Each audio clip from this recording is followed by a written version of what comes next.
Chapter 31. When all this had ended, the Israelites who were there went out to the towns of Judah, smashed the sacred stones, and cut down the Asherah poles.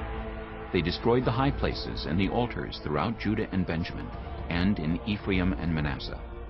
After they had destroyed all of them, the Israelites returned to their own towns and to their own property.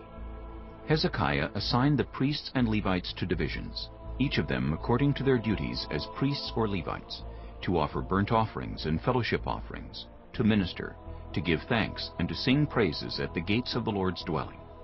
The king contributed from his own possessions for the morning and evening burnt offerings, and for the burnt offerings on the Sabbaths, at the new moons, and at the appointed festivals, as written in the law of the Lord.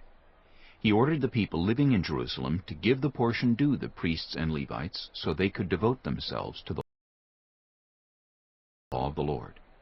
As soon as the order went out, the Israelites generously gave the firstfruits of their grain, new wine, olive oil, and honey, and all that the fields produced. They brought a great amount, a tithe of everything.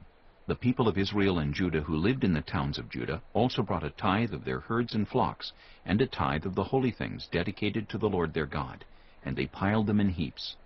They began doing this in the 3rd month, and finished in the 7th month. When Hezekiah and his officials came and saw the heaps, they praised the Lord and blessed his people Israel. Hezekiah asked the priests and Levites about the heaps, and Azariah the chief priest from the family of Zadok answered, "Since the people began to bring their contributions to the temple of the Lord, we have had enough to eat and plenty to spare, because the Lord has blessed his people, and this great amount is left over." Hezekiah gave orders to prepare storerooms in the temple of the Lord, and this was done.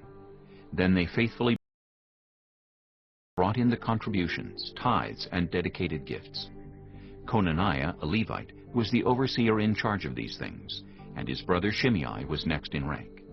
Jehiel, Azaziah, Nahath, Asahel, Jeremoth, Jozabad, Eliel, Ismachiah, Mahath, and Benaiah were assistants of Conaniah and Shimei his brother.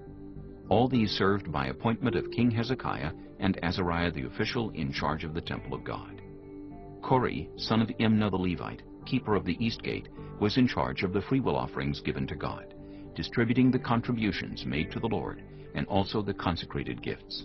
Eden, Miniamin, Jeshua, Shemaiah, Amariah, and Shechaniah assisted him faithfully in the towns of the priests, distributing to their fellow priests according to their divisions, old and young alike. In addition, they distributed to the males 3 years old or more, whose names were in the genealogical records, all who would enter the temple of the Lord to perform the daily duties of their various tasks, according to their responsibilities and their divisions. And they distributed to the priests enrolled by their families in the genealogical records, and likewise to the Levites 20 years old or more, according to their responsibilities and their divisions.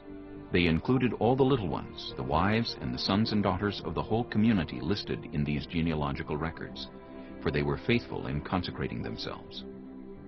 As for the priests, the descendants of Aaron, who lived on the farmlands around their towns, or in any other towns, men were designated by name to distribute portions to every male among them, and to all who were recorded in the genealogies of the Levites.